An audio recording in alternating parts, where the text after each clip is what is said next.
Inner engineering book summary इन हिंदी। जन्म लेने के बाद से ही हम समाज से बहुत कुछ अच्छा और बहुत कुछ बुरा सीखने लगते हैं, लेकिन बुरे विचार हमारे कष्टों का कारण बन जाते हैं।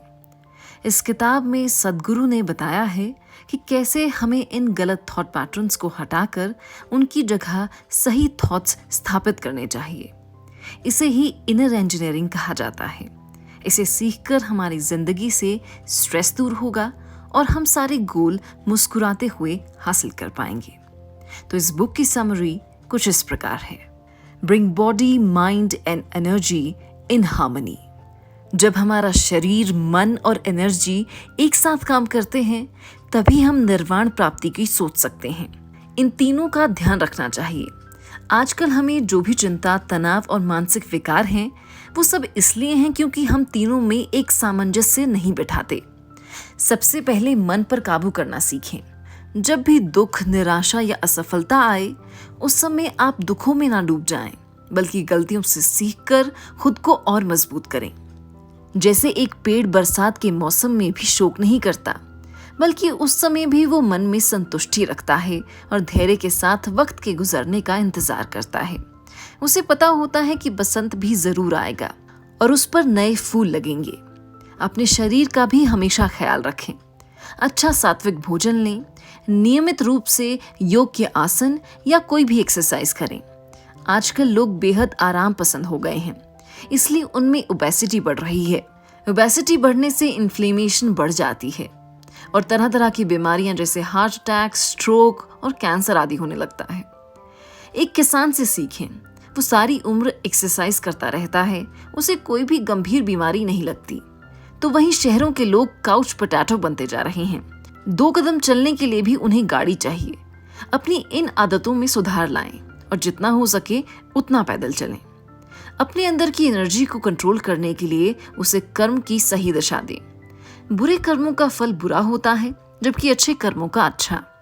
कई बार हमारे अंदर नेगेटिव एनर्जी बढ़ जाती है, जिससे हमें गुस्सा आने लगता है और हम अपराध तक कर डालते हैं। इसलिए इस नेगेटिव एनर्जी को बाहर निकालने के लिए किसी अच्छे कर्म की सहायता लें। किसी गरीब बच्चे को भोजन करवा दें, उसे पुस्तक दें। साथ ही मेडिटेशन और प्राणायाम से भी हम नेगेटिव एनर्जी को हटा सकते हैं। हमें पॉजिटिव एनर्जी बढ़ानी चाहिए। जब हम ऑफिस से थक जाते हैं तो हमारी एनर्जी कम हो जाती है। ऐसे में पॉजिटिव लोगों के साथ रहें। जिस व्यक्ति के साथ आप हंस सकते हैं, उसके साथ रहें। वो आपकी पॉजिटिव एनर्जी को बढ़ाता रहेगा।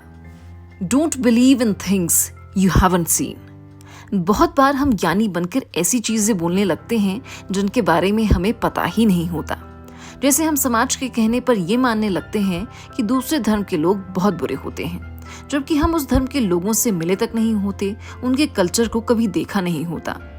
लेकिन हम दूसरों की बात मानकर ऐसी नफरत पाल लेते हैं और आगे फैलाने भी लगते हैं। इससे सारा समाज ही जहरीला हो जाता है, लेकिन इसका नुकसान हमें ही होने लगता है।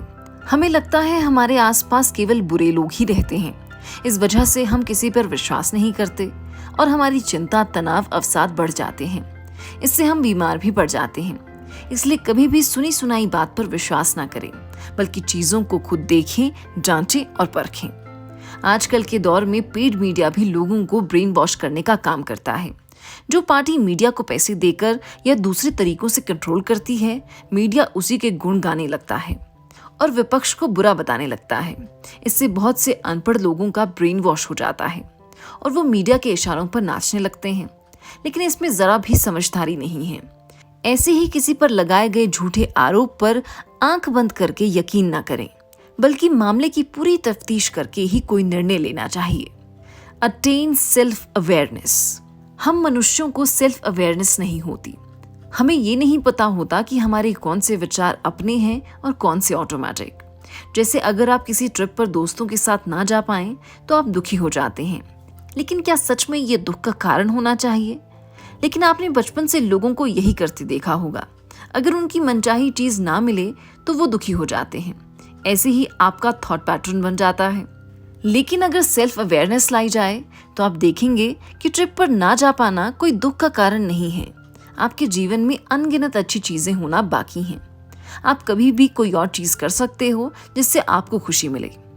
सेल्फ अवेयरनेस लाने के लिए आपको साधना करनी चाहिए, जिसे ध्यान या मेडिटेशन भी कहा जाता है। हर दिन मेडिटेशन करने से आपके दिमाग में फालतू के विचार आना ही बंद हो जाएंगे। फिर जो विचार रहेंगे उन्हें साफ साफ देख पाएंगे कि वो सच में रियल है या ऑटोमेटिक। ऐसा करने से आपको बहुत सी चीजों के कारण न दुख होगा न गुस्सा आएगा, बल्कि आपके अंदर शांति स्थापित हो जाएगी।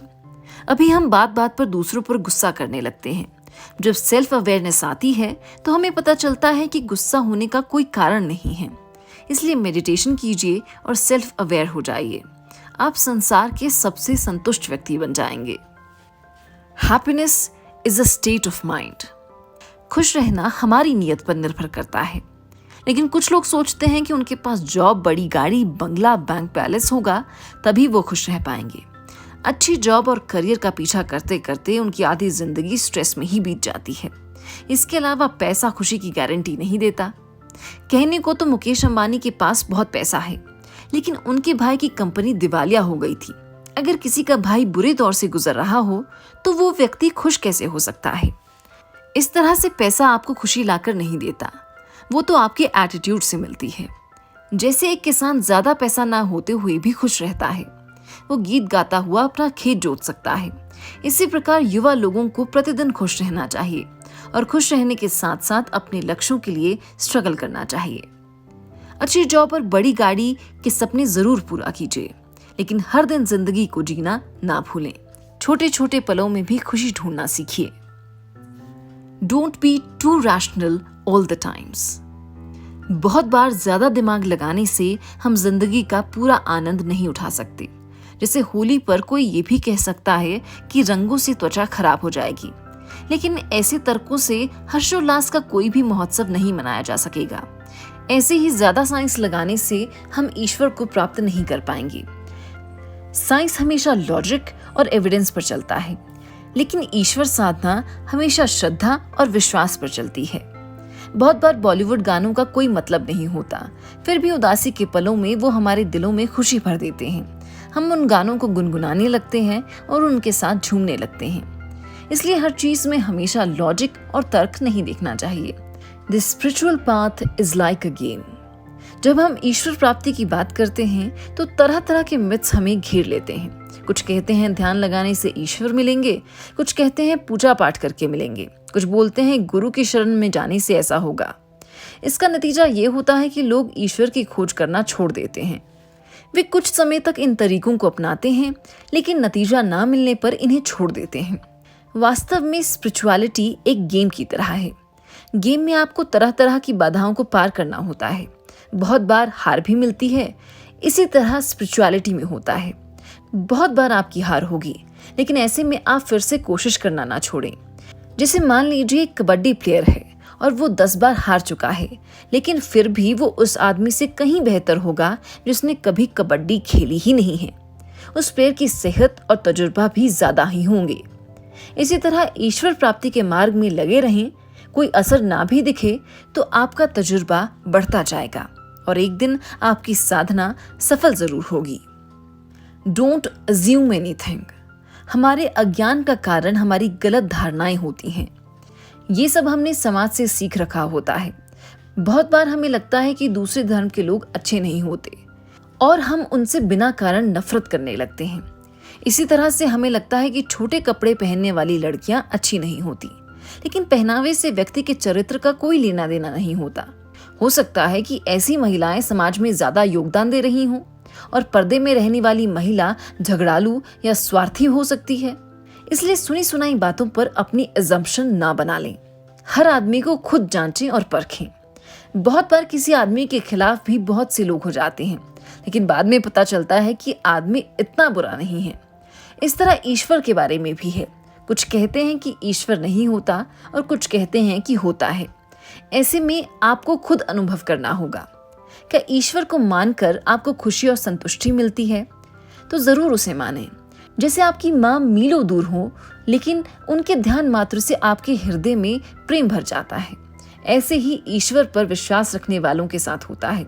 इससे उन्हें स्ट्रेस या तनाव कुछ नहीं होता। Don't think yourself as superior. कई बार बहुत से लोग सोचते हैं कि वो ही सही हैं और उनके विचार सबसे अच्छे हैं, लेकिन ऐसा नहीं है। हर मनुष्य अपने परिवेश के हिसाब से चीज़ों को समझता है। जैसे कोई आस्तिक है तो उसे ये नहीं समझना चाहिए कि उसकी ईश्वर के प्रति विचारधारा सही है, बल्कि ये देखना चाहिए कि नास्तिक क्या कहना चाह रहे हैं। उसके पर्सपेक्टिव को भी समझना चाहिए। बहुत ज्यादा आस्तिक लोग धर्म के नाम पर दंगे भी करते हैं, जबकि बहुत से नास्तिक लोग चैरिटी करते हैं। ऐसे में अच्छा कौन हुआ? इसलिए अपनी टांग कभी भी ऊपर नहीं रखनी चाहिए, बल्कि दूसरों के मत को भी सुनना चाहिए और तर्क के आधार पर ही एक दूसरे को समझना चाहिए और अपनी ओपिनियन बनानी चाहिए। Always do the right Karma. हमेशा अच्छा कर्म करें। लोगों की भगवान से शिकायत होती है कि मेरी प्रार्थना क्यों नहीं सुनते, मेरे साथ बुरा क्यों हुआ, मैंने क्या पाप किए हैं। लेकिन वो ये नहीं समझते कि हर दिन वो कुछ ना कुछ बुरा जरूर कर रहे होते हैं। कभी ऑफिस से पेन या कागज चुरा लेंगे, कभी लेट आएंगे और झूठ बोलकर बहाना लगा लेंगे, कभी दूसरों की तरक्की से जलेंगे, कभी इधर की उधर करके लड़ाई करवा देंगे, कभी दूसरे धर्म को गाली देंगे। तो इस तरह के बुरे कर्मों में लगकर आप भगवान से कैसे पूछ सकते हो कि मैंने क्या पाप किया है? जिस तरह बूंद बूंद से घड़ा भरता है, उसी तरह छोटे छोटे बुरे कर्मों से पाप का घड़ा भी भरता रहता है, और ऐसे में भगवान से दंड ही मिलेगा, ना कि कोई आशीर्वाद। इसलिए प्रतिदिन सुबह उठते समय ही प्रण करें कि आज के दिन अच्छे कर्म ही करेंगे। Get rid of but. अपनी बोलचाल से लेकिन नाम का बहाना हटा दें। अक्सर हम लोग कहते हैं कि मैं भी एग्जाम में पास हो गया होता, लेकिन, या मैं भी उसकी तरह कंपनी शुरू करता, लेकिन। तो ये लेकिन ही आपके आगे बढ़ने के रास्ते का सबसे बड़ा रोड़ा है। इसके बदले आप कर्म करने की आदत डालें। जितना भी आपसे होता है उतना करते जाएं। याद रखें कि कोई भी बड़ा काम समय लेता है, एक दिन में कुछ भी नहीं मिलता। अगर आप आज पेड़ लगाते हैं तो अगले हफ्ते ही उससे फल की उम्मीद नहीं कर सकते। ठीक उसी तरह आप अपने बिजनेस या ब्लॉग से भी कुछ ही दिन में फायदे की उम्मीद नहीं कर सकते।